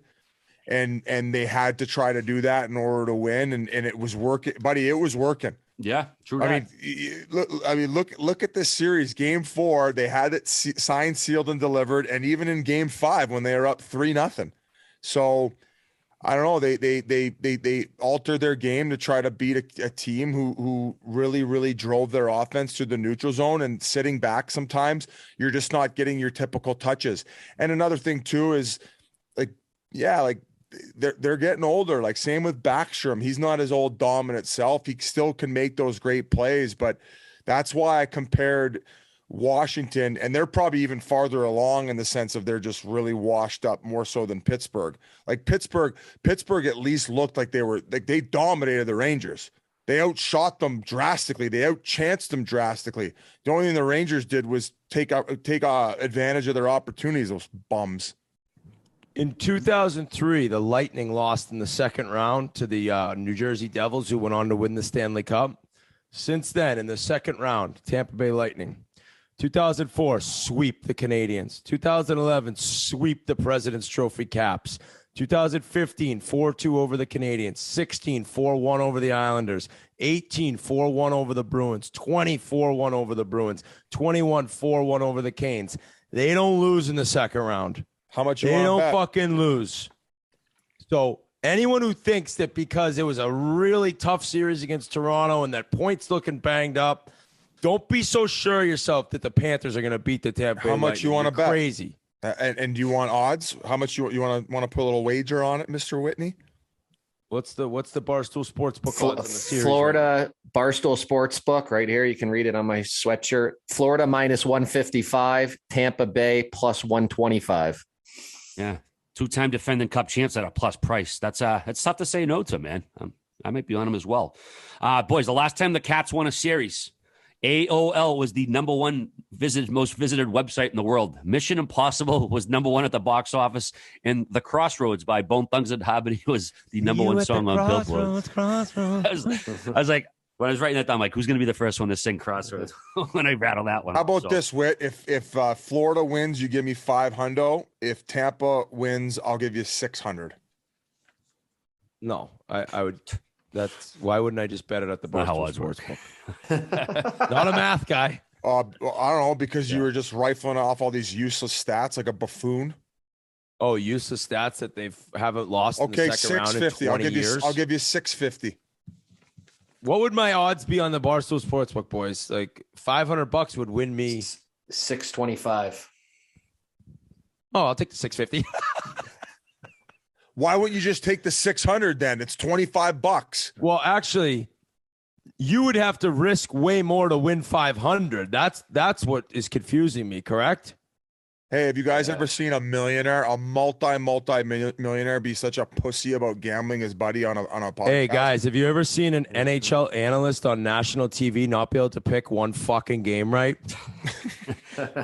I got Calgary right.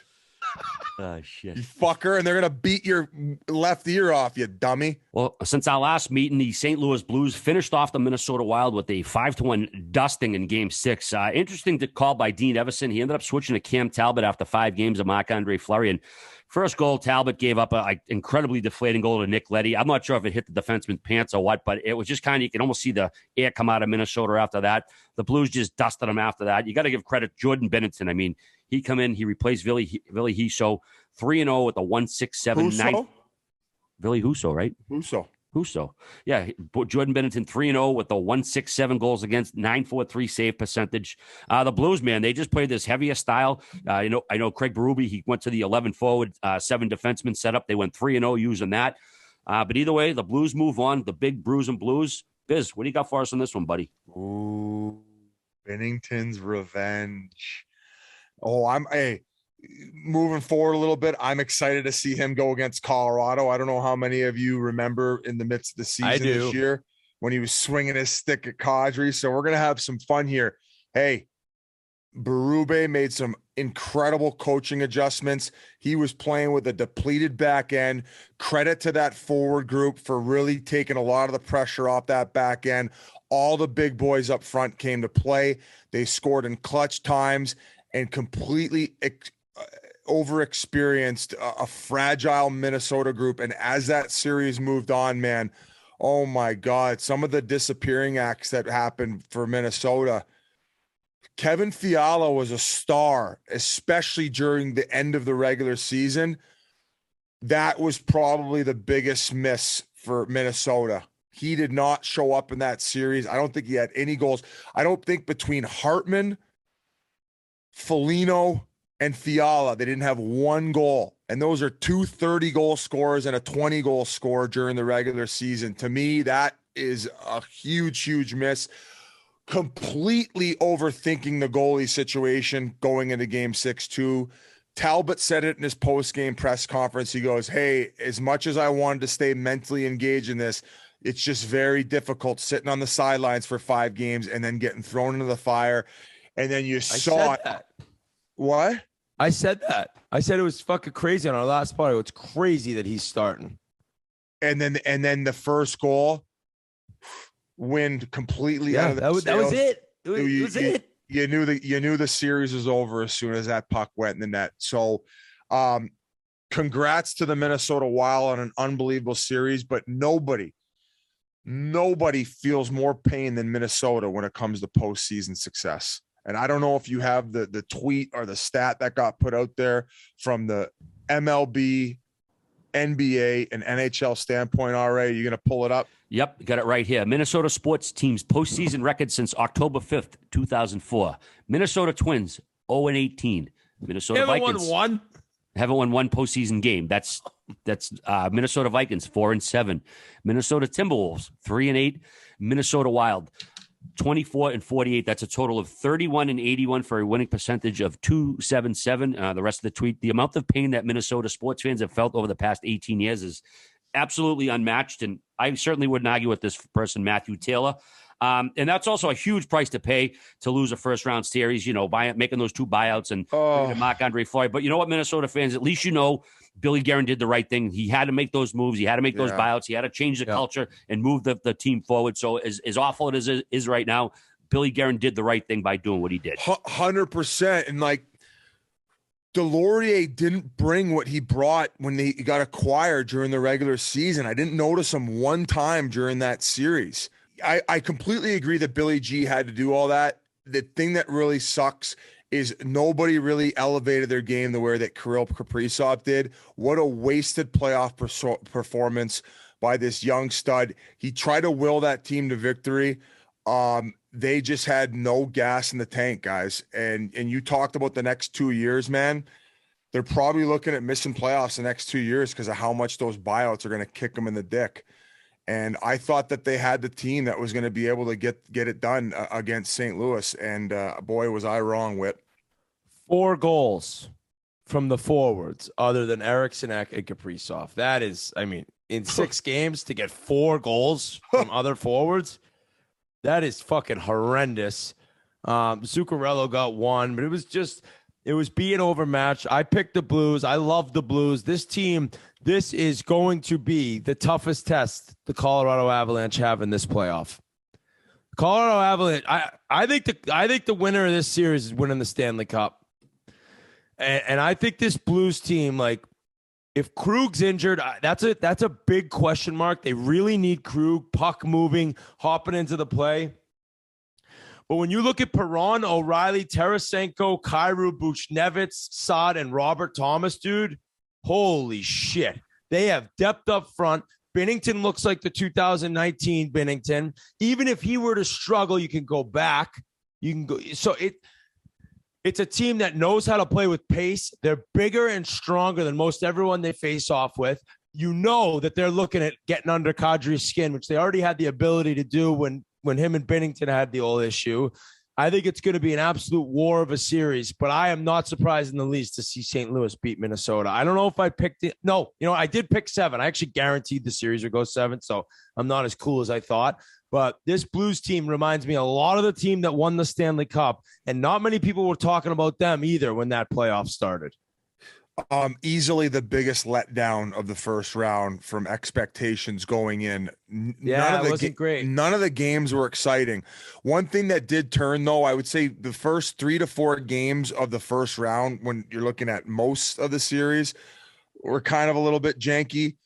Everything picked up towards the end, but this one was flat out brutal. Murls, anything you wanted to add on that, or are you good? Like I said in the preview of that series, that St. Louis would outcoach them. Berube is a phenomenal coach, and right next to him is the old Dallas Stars coach, Jim Montgomery. So they basically have 2 head coaches. You saw them make the adjustments, and the leadership of O'Reilly is unmatched with anybody on Minnesota. Yeah, so that was an easy pick.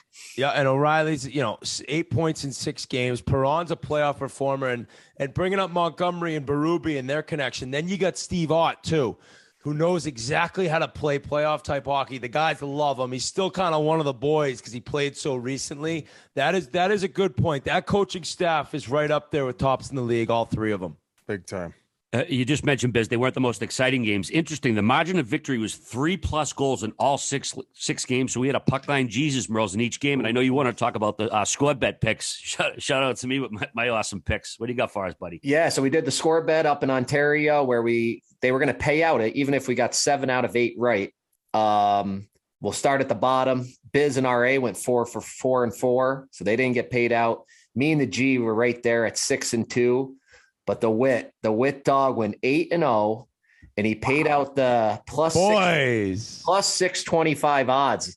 And that was just for 7 of 8. I don't know what the odds of yours 8 for 8 were, but nice job. You don't know anything, Whit. You're a fucking scrub. You sucked at hockey. Your ears stink. You can't even talk on a podcast. You don't know anything about the game. 8 for 8, bitches. Who the fuck else picked all 8 of those series? Name me one person in the world. Wayne Gretzky. Did he? Yeah. Well, I have a lot of similarities with the great one then. We also agree on Makar over Yossi. So, everything's coming up, Whitty. Yeah, so tough times for many sports fans once again, and they'll be hitting the links as well. So, I don't know, Whit, I don't know if they have any tailor-made gear, but I know you love that stuff, buddy.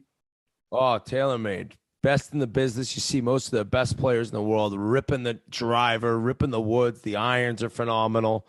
TaylorMade has become a force. You look at Dustin Johnson, Scotty Scheffler, guys who hit the ball long, straight, and very, very high are all TaylorMade guys. And if your putting game is unstable, grab yourself TaylorMade's Spida GT and inject a dose of stability into your game. It sets a new standard in performance. What makes it even better is that you can make it your own with My Spida GT. Choose from hundreds of color combinations so you can build your perfect putter. Personalization and performance. What's better than that? Head over to barstoolsports.com/tailormade and shop Spida GT to create your own. Use the promo code Barstool at checkout for free shipping. All right, boys, time to take a little preview look. I know we kind of already cheated a little bit, but keeping with that St. Louis, Colorado theme, this is going to start Tuesday. Colorado is a -400 favorite, getting back 320 on St. Louis. Wow, I almost shit when I saw that line. The season series, the Blues went 1-2, the Avs went 2-1. The Avs, of course, swept them in the first round of the playoffs last year. The Avs have been knocked out in the second round the last 3 seasons, though. The Blues, this is their first time out of the first round since they won the Cup back in 2019. Great matchup here. Forwards are great. Of course, Colorado got those 2 outstanding defensemen. Whit, let's go to you first on this one. What do you got for us, buddy? Yeah, I just mentioned I think it's going to be the best series of the second round. 2 amazing teams, 2 world-class teams who could both be Cup winners. I'm thinking it's time that Colorado gets to that next step. I think it's going to go 7. I will not be surprised in the least if St. Louis beats them. I know that sounds crazy for how good Colorado's looked. They've had a lot of rest. Sometimes that can only almost hurt you. We've talked the rest versus what's the other word? Being fresh. I'm on Colorado mainly because of what I saw from Cale Makar. I don't think there's a player in this series like him. Not to mention when McKinnon's going, it's the same way. Those 2 are above and beyond anyone St. Louis has. The goaltending, Kemper, questionable. I know that sounds crazy because they're coming off a sweep where he didn't even play the 4th game. But this Avs team is for real. I think they're finally going to make that next step, get to the conference final, and get it done. So I'm on the Avs in 7. Biz? I'm a bit of a sick fuck, and I wouldn't be surprised at a Blues pick. Honestly, I wouldn't chirp anyone. I'm gonna go Blues in 7. And I just the goaltending situation, you just don't know where Darcy Kemper is coming in. I mentioned Binnington's revenge tour. I think that he's a petty motherfucker, and I don't think the fact that he didn't get the starting playoffs sits well with him. And I think he's got a lot to prove. And I think that Binnington's at his best when the chips are on the table. And I think he's going to stand on his head, and I think he's going to have a Jake Ottinger type of performance. And I think all the pressure in the world right now is on the Colorado Avalanche. And sometimes, guys, sitting around for, a week, not playing games, not being in the rhythm, sometimes I can really fuck a team up. I know rest is important this time of year. I just think this is going to be the roughest series they've ever experienced. These forwards are going to be going back and forth. I mentioned that the back end for St. Louis is banged up. If Krug doesn't come back, it's going to take an insane effort from those top 9 forwards for St. Louis and the guys that you were listing off. But I just got this funny feeling that St. Louis is going to pull a rabbit out of their ass. So I'm going to go St. Louis in 7. I'm going to go against the grain. I know Colorado fans, oh, why do you hate I don't hate Colorado. I just got to go with my feeling, guys. Murls, what do you got for us, buddy? Yeah, I talked about the St. Louis coaches. Colorado's got a great coach themselves, Bednar. The guy, he's a player's coach. The guys love played for him. McCarr, McKinnon, the M&M boys are just dominant, but I've been on the Blues since the beginning, so I'll stay on the Blues. I think they're going to intimidate them. When Berube was the assistant coach for the Phantoms, he was intimidating me and Witt from the bench, just standing there yelling at us. He'll do the same to those soft players Colorado has. So I'm again with Biz. I don't know if that's a good thing because I was on him with the Leafs, but I'm on the Blues in 7. Wow. G, what do you got for us, buddy? I am on Colorado in 5, and this isn't a knock on St. Louis. It's more just I think Nate Dogg is on a mission. We remember his press conference when they got kicked out last season. I think Cale Makar is the best player in the NHL, and I think the Avs are the best team in the NHL. So I got Avs in 5. Off the glass and out. I respect it, and I could easily see in this thing ending early. Yeah, I think St. Louis they're going to have their hands full of Cale Makar and Devin Taves. They're just I don't think they really have an answer for that. The forwards, they don't quite wash out 100%, but St. Louis got some pretty nice depth there. Binnington, I wouldn't be surprised if he outplays Kemper at all. But again, it goes back to Makar and Taves on the back end. I'm going to bet St. Louis just because that's tremendous value. Plus 320. It's an insult, Murls. I think that line is an insult for a team of St. Louis's caliber. But Colorado is going to win in 7, I think, just because it's just too much Makar, too much Taves. All right, next up, Tampa, Florida. Wow, it's pretty good stuff, man. We don't have any lines on this. Murls, have you seen lines on this shit? I checked a few sites, but I found it on the Barstool Sportsbook today. We have Florida minus 162 and Tampa plus 133. All right, man, this is a tough one. This is crazy. We didn't have a Battle of Florida for 27 years. This is the second run in a row. Tampa, of course, won last year 4-2. This series should have tons of fireworks, both in the scoring kind and the physical kind. These teams started hating each other pretty much the second game last year. We mentioned Verhaeghe and Giroux absolutely getting it done, 19 points in 6 games. Also got, Barkov, Huberdeau, Bennett, Reinhart, Hornquist, Duclair. But then, of course, Tampa Bay can match him as well. Biz, who are you going with on this one, buddy? That first round against the Leaf was too much of an emotional drain, too much of a physical drain, 2 cup runs. And doing that in today's modern NHL with the schedule and how fucking jam-packed games were, it's just been too much on Tampa. I think Florida's going to roll them. I say Florida in 5 games. Wow, Florida in 5. What dog? What you got? Yeah, I just mentioned I'm on Tampa. I'm not picking against them. I refuse to do it, mainly because of their goaltending. If points out, I said it before, they're kind of fucked. Kucherov also needs to step it up. If it's not an injury, he could show up and be a completely different player. Maybe the matchups in Toronto were bugging him, but I am not picking against Tampa Bay. When you have a goalie like that, there's times you seem unbeatable. There's times you mentally fuck with the team you're playing against because there's so many big, consistent, easy saves being made that all of a sudden on the bench, it's like we have to be perfect to beat this guy. Then mistakes can happen at the other end. I don't trust Bobrovsky at all. I'm on Tampa Bay in 7 games. I think that Florida's good enough to run this series out longer than it did last year, but I'm picking Tampa. All right, Murls, what you got?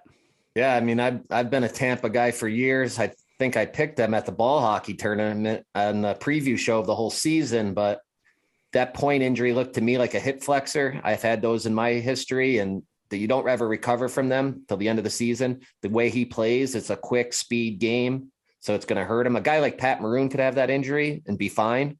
He's just going to go stand in front of the net, but that's points game. Without him, they're done. I want to see Joe Thornton raise the cup this summer. Cats in 6.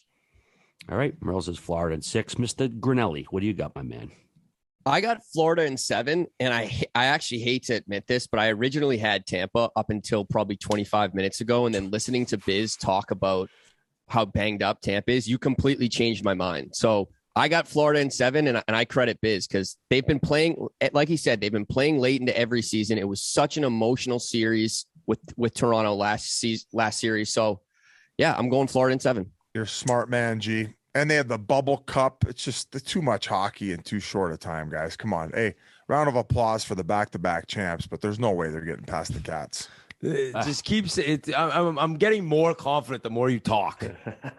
I mean, Tampa, I think they get the edge in net, like I mentioned a little while ago, Vassie over Bob. As for coaching, and this is no disrespect for Andrew Burnett, but this guy just started coaching. I know he's done a great job so far, but he's going against John Cooper. I think there's a decided advantage there for Tampa. Tampa is banged up, but I don't know. I think coaching advantage in net. Defense is pretty good. I'm going Tampa in 7 myself. I might have picked Tampa, but then Steven Stamkos embarrassed me on national television. So just like Binnington, I'm a little petty as well. I'm going on my fucking revenge tour. So fuck Tampa. All righty then. All right, next up, Battle of Alberta. I know you guys already kind of spoiler alerted it a little bit. This one opens up Wednesday night, game 1 in Calgary, 9:30, season series. The team split, went 2-2 versus each other. Like I said, first Battle of Alberta since 91, in which the Oilers won in 7. Edmonton 4-1 all time in playoff battles of Alberta. Markstrom versus Smith. That's probably the big marquee showdown here. Murls, what do we got for a series line on this one? This is the one I couldn't find yet. Did you find anything posted? I know it's early. Barstool Sportsbook, Calgary -200, Edmonton +165. Yeah, I was kind of hoping those Vegas lines wouldn't be that big. That's ugly. And we saw I think the last time the teams met, the Flames put a beating on them. It was 9-5. I believe it was like 7 or 8 or maybe even 9 even strength goals, 5-on-5. Yeah, I mean, Calgary's probably a deeper, better team, but I think Edmonton and I think Mcdavid has reached another level. I think winning that first round is such an enormous confidence boost. And as good as Johnny Hockey is, the guy's a superstar. There's no one like Connor McDavid. Let's see if he could do it again. If Leon's that injured and there is a high ankle sprain, we're in one. We're really in one. I'm not going to lie about that, but I'm on my boys. I would never pick against them. 7 games, Edmonton Oilers on the road. Let's go. Book it. Biz, I know you're on Calgary, and how many did you say Calgary again? Say sweep, you fucking asshole. Say it. I want to speak a little bit. What you've had the upper hand on me quite a bit on this podcast. You've made a fool of me. Oh yeah, you've never made a fool of me. I really thought that I was going to have to shave my head and go on national television for a week. I thought that Dallas was going to win that game. I thought Tyler Seguin was going to put it away and put me into misery. But because I'm such a good friend, I want this to be quick and painless. Calgary in 5, and I fucking can't wait to see you get that left ear pierce. And I will go even further by saying that this bet is so uneven. The fact that I have to do that and all you have to do is get a fucking ears pierced and keep it in for a month. You should have to also get a tramp stamp on your back of that Calgary C that they have on those red jerseys. You should have to agree to that. You think shaving the top of your head for a week's worse than a cross earring for a month? Yes. What do you think, Murls? What do you think, Grinnelli? I mean, I kind of lean with Whit here. And if you don't agree to that, then I'm going to say fuck you, and then it's going to be a slow death, and I want them to do it in 7 in overtime, just so you think you have that hope of actually fucking winning and getting past to the next round, past my Calgary Flames, you buffoon. Do you want it quick and painless with the back tat, or do you want a slow death, you pale piece of shit? you're like the confidence. I almost respect how bad you could be at picking things and then be this confident. So you know what? I'm gonna let the play do the talking. I'm not gonna be a mouthpiece like you. I'm not gonna sit there and talk a bunch of smack about a team who almost fucking lost to Dallas in the first round. And I'm gonna sit back and I'm gonna watch my team get one of the two games on the road, go home, probably win fucking at least one at home, and get to game 7. Like I said, am I the underdog? Yes. Do you guys have a better team? Oh, on paper, yes. But do I believe you're going to still look like a fucking moron with your shaved head up top like Peter Mansbridge? Yes. So I don't care what you say. You're not getting in my head. We have Connor McDavid. Hey, his team. He gets put on the Jumbotron. They lay the biggest fucking egg of the postseason at home.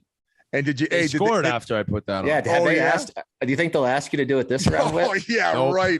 You got a ban from. No, they're gonna ask me to come drop the puck, probably, dude. Oh yeah, I'm a fan favorite there. Yeah, drop your fucking. Finally, drawer. somebody's sticking up for the city of Edmonton. Drop your drawers and get the paddle outside with all the fans in the fan fest. All those fucking. By the way, the Moss Pit, Calgary Fan Fest, 10 times cooler than the Edmonton Fan Fest. Way more people. I cannot wait for this thing to happen. So is your official pick, Biz, Calgary in 7? No, I'm picking 4. Calgary. I'm going to say Calgary in 5. Okay, in 5. Okay. Calgary in 5. All righty. Murls, what you got? Because I'm a good guy. Quick and painless, you loser. Yeah, I mean, McDavid finally figured out like what that next level is to win a series. He showed it in those last 2 games. But now the German, he's playing on one leg. I don't like the chances. That's not fair. So it's so brutal that he's hurt. McDavid's next level wins them 2 games. I got the Flames in 6. And if I'm wrong, I get to see McDavid for another series. McDavid's that fucking loser, Mikey Anderson, ripped down Dreisaitl's leg. Why the fuck is he still called Mikey? How old is he? When do you just go by Mike? After high school, you got to start going by Mike. Mikey? McDavid's going to be put in a defensive headlock, just like Lafreniere put Pettersson. And it's going to be an embarrassment. I cannot wait to see the faces on Edmonton Oilers fans. They actually think that they're going to do something. Draisaitl being 100% healthy would have been, yeah. All right, we're in one. I don't care. I like being the underdog. Gee, what do you got for us, brother? Pretty simple. I got Calgary in 5. Buy a Battle of Alberta shirt. I think the BIZ's favorite shirts of all time. So fucking right, G. Welcome aboard. Yeah, I got advantage coach in Calgary. No, again, no disrespect to Edmonton's coach, but advantage in goaltending and their top 2 lines, man. I think it's going to be too much for Edmonton. I'm going Calgary in 6 as well. But if they do lose, like Merle said, we'll just get to see more McDavid, which, I think we all want to see him get to a Stanley Cup. When you get these generational players, you want to see him go on. But I don't know. I think Calgary's going to get it done. Let's see. We got one more. New York Rangers, Carolina Hurricanes. Game 1, Wednesday in Raleigh, 7 p.m. Murls, what's the series line on this one? Barstool Sportsbook has Carolina minus 195 and the New York Rangers plus 157. Yeah, it sounds about right. Season series, Carolina won it 3-1. We've got Shesterkin versus Ranta lined up. Biz, we'll go to you first on this one. What do you got for us? Carolina in 5. I'm not talking about the Rangers anymore. I hope they fucking speed bag them. I hope they speed bag the Frugazis. I never would have guessed the line would have been that big. I figured that the Canes would be favored, but maybe like minus 150, not minus 195. I think the teams are a little more evenly matched than that line kind of says. But I am on Carolina. I think it's going to be in 6 games. I think it'll be a little bit of a home cooking series, similar to Carolina-Boston, but Carolina will be able to sneak out one on the road and finish them off. You know what? Actually, I do want to say this. I hope they end it in 4. I hope Carolina ends it in 4 and D'Angelo leaves a Cleveland steamer at MSG. I forgot about that. I hope he leaves a Cleveland steamer right in one of the toilets at MSG and maybe a little love letter on the way Avery out. can go clean it up. Yeah, that should be his punishment, that loser. So Carolina and how many did you say, buddy? 6. Murls. Yeah, that's what I had written down. D'Angelo's definitely going to bring some drama to the series. And I would normally pick Carolina in 5, but I changed it to 6 because I just want to see Avery be there in person and suffer the loss. Ooh, nice. Grinnell. I got Carolina in 7. To be honest, had Carolina in 6, but the past 2 guys just had that as well, so I just changed it at the last second. So I got Carolina in 7. Monster series from Tony DeAngelo. I actually thought he was the best player in the last series against Boston. So DeAngelo comeback series. Yeah, I think Carolina has a decided advantage here, but I was impressed the way the Rangers battled back. Like you said, down 3 games in a row, elimination games, they come back to end up winning. Home ice is probably going to be a big factor like it was in Carolina's first series, but I think it's going to be Carolina in 7 on this one as well. All right, boys, any final preview thoughts before we move along here or what? No. Wrap up? I can give you a little gambling rule as my last gambling rule, the game 7 unders. All of them hit, right? Well, we went we won one in Sweden when I gave it, and then we went 4-1 in the NHL. So that's the EBR rule number 2. I have a EBR rule number 5 as well that I want the fans out there to be ready for. What's 3 and 4? Well, I gotta save them for another time. But this is what we're going to be looking for this week: is when the home team goes down 0-1, we get on that home team the next game big time. In this past round, it happened 4 times. The home team ended up going 4-0 in game 2. So a little something to look forward to. Take advantage. Try to break this sports book this week. All right, yeah, that's pretty much the season after that. So, all right, boys, great job with our previews there. See what happens rolling forward. I'm sure one of us will get buried, but either way, listen, gang, Shady Rays is back for another run around the sun. I got my Shady Rays all the time because Shady Rays sunglasses offer an industry best combination of fit, style, and performance without the big brand price tag. And it doesn't stop at the quality either. Shady Rays offers the most insane protection program in all of eyewear. Every pair is backed by lost and broken replacements. It's that simple. You don't have to fill out any forms. You don't have to make up any BS. It's simple. If you lose or break your pair, even on day 1, they will send you a brand new pair. Look, I've been wearing them for a couple of years now. Love these things. I've lost a pair. They hooked me up with them. You want to check them out. They're awesome. They don't break the bank at all. And if you don't love them, you can exchange them for a new pair or return them for free within 30 days. There is no risk when you shop with Shady Rays, and their team always has your back. And exclusively for our listeners, Shady Rays is giving out their very best deal of the season. Go to shadyrays.com/chiclets for 50% off 2+ pairs of polarized sunglasses. I'm telling you, gang, you get basically buy one, get one free. These things, they're stylish. They do the job. They're awesome sunglasses. Shady Rays, check them out. Once again, shadyrays.com/chiclets. Love me some Shady Rays. All right, a couple of last hockey notes here. Bruce Boudreau is going to be staying put in Vancouver after going 32-15-10. The Canucks opt to hang on to Bruce Boudreau. Underneath him, the power play went from 22nd to 2nd. The penalty kill went from 32nd to 11th. The Canucks goals per game went from 27th to 12th. And the goals against went from 23rd to 5th. So they obviously got a nice immediate bump out of Bruce. So we'll be seeing him back on the bench next year. We heard who the hot finalists are going to be. Austin Matthews, Connor McDavid, Igor Shesterkin. I'm not sure it was a surprise he got in there, but of course, the hot finalists are voted on by the Pro Hockey Writers Association of America. And they asked John Cooper who he liked, and he noted that, quote, "It's hard to score 60 goals in this league." G, do you have something for us? No, I just want to know who you guys each think is going to win. No, good question. What do you got, Biz? This is the hot, not the Lindsay. I agree. I think Matthews and like don't forget, folks. Like just like Cale Makar, I think Cale Makar is easily the best defenseman in the world. But I thought Roman Josi, just from the body of work for the full season and what he had to work with, I think he deserves a Norris. Just like I think that Matthews deserves the MVP. Connor McDavid is the best player on the planet. There's no arguing that. But what Matthews did this season deserves the Hart Trophy. That's all I got. I actually completely agree with that. I think it was just this insane run of scoring goals. Also, he missed games, right? Like he could have had 70, dude, if he stayed healthy. So I think it's Matthews. I think it's Matthews' year to win the MVP. I completely agree with that, Biz. And it's not even just the 60 goals, folks. Like he played incredible defensively, just like he did in playoffs. Like he has completely developed his 200-foot game. So this guy just had a monster year analytically. Any way you want to look at it numbers-wise, he deserves the Hart. And then the Ted Lindsay finalist, Matthews, McDavid, and then Roman Josi got voted in because this is the one voted on by the players. So again, I'm assuming we're all assuming Matthews here because I don't think we're going to think Yosi's going to beat him here. And I concur, man. Austin Matthews, he should win the hat. He should win the Ted Lindsay this year. He was absolutely dominant, and that's obviously no disrespect to Connor McDavid, but The gloat. the gloat. Greatest leaf of all time.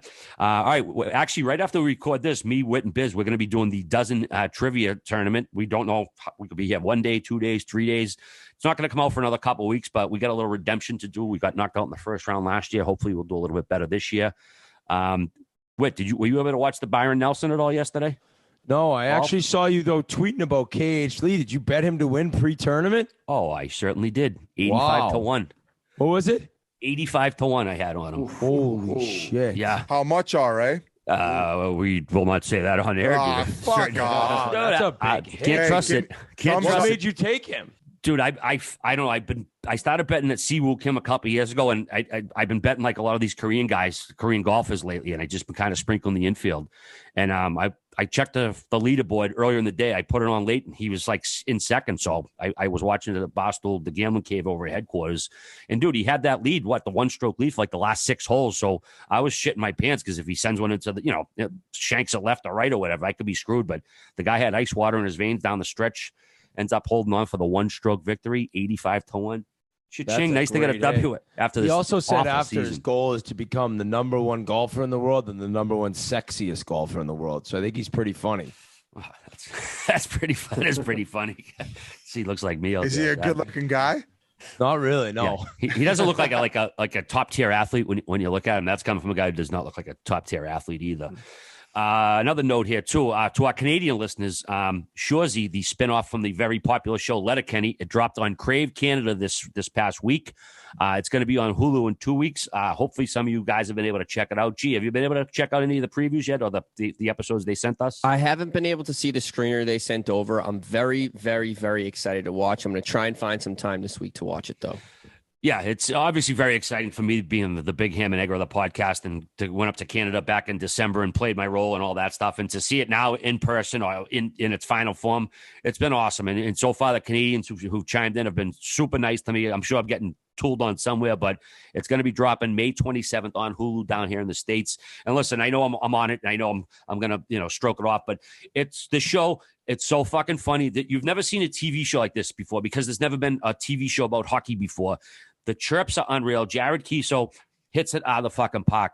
Canada's loving it right now. When it hits the States, hockey fans and hopefully other fans are going to love it too because it's so goddamn funny. So you guys have to check it out. What do you got, Murls?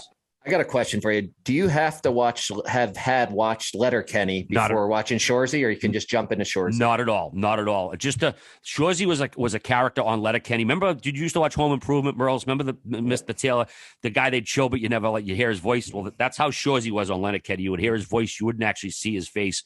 So they're kind of fleshing him out on the show, but you don't have to have seen a second of Letterkenny to get Shoresy at all. Sounds good. But it's good shit. So, and real quick before we wrap, we have the BIZ NYC vlog when he was hanging with Frank the Tank and Stu Feiner. That drops Monday today on our YouTube channel, and we also have the Tour de Manhattan video that is coming out this week on our YouTube channel. So subscribe there, please. All right, now one last note before we wrap up here, gang. We're just absolutely heartbroken about what happened in Buffalo over the weekend.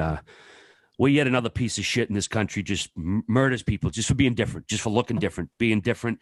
Thoughts and prayers are fucking hall at this point. I'm sick of saying thoughts and prayers because this like the Onion headline says, thoughts and prayers to the only country where this still happens. And it's fucking embarrassing that this still happens in this country with this regularity, with people being murdered in mass shootings, and especially for just fucking out shopping, out doing their daily routine, and they get murdered just because they don't look like fucking somebody that somebody else likes. It's horrific. It's horrifying. It's fucking heartbreaking, and it makes you angry that the people in charge have done nothing to maybe make this shit stop happening. It's heartbreaking. I don't know if any Murls. I know Buffalo is close to your neck of the woods. I didn't know if you had some thoughts you wanted to offer, but I'm angry, man. I'm sick of fucking waking up in this country and having this fucking stuff happen. It's annoying. It's aggravating. It's disgusting. Yeah, just terrible news. Thoughts and prayers to the family and friends, and good people in Buffalo don't deserve that. Yeah. Nobody does. Guys, you have any other final thoughts you want to wrap? No, you said it all right. It's just it's a tough way to end the It's episode. fucking I saw brutal. that. It's just horrifying stuff. It is. It's not something we wanted, but of course we need to recognize the loss, and we send our hearts out to everybody in Buffalo and anybody who has to deal with this stupid bullshit that constantly fucking happens. So, on that note, gang, we're gonna finish up now, and everybody enjoy the playoffs and be fucking kind to each other. Okay. Well said. We'll be back Thursday.